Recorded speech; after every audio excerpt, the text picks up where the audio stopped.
আমি আজকে একাত্মতা ঘোষণা করছি এই কারণে, আমি আমার সন্তানের হত্যার বিচার চাই। আমি বিচার চাই, আমি বিচার চাই।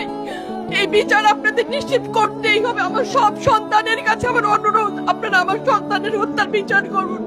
কারণ হাদির শেষ ইচ্ছা ছিল যদি মৃত্যু হয় তবু যেন আমার মৃত্যু বিচার হয়। আমি এই বিচার চাই। ইনসাফের বাংলাদেশ চাইলে যদি মৃত্যুবরণ করতে হয়, আর কত রক্ত দেবে আমাদের সন্তানেরা? আর সহ্য করার ক্ষমতা আমাদের নাই। আমাদের সন্তানদের বাঁচতে দিন। ইনসাফের বাংলাদেশ গায়েব হোক। আমরা আর সহ্য করতে পারি না। প্রশাসনের কাছে, সবার কাছে একটাই মাত্র অনুরোধ, আমাদের বাচ্চাদের বাঁচতে দিন, আমাদের ইনসাফের বাংলাদেশ দিন। কথা বলার শক্তি আমার নাই, আমার চোখ ভরে আসছে। আমি সহ্য করার শক্তি আমাদের নাই। আমাদের বাচ্চাদের বাঁচতে দিন। প্রশাসন সজাগ হবে কবে? আর কত মৃত্যু আমার বাচ্চাদের দেখতে হবে?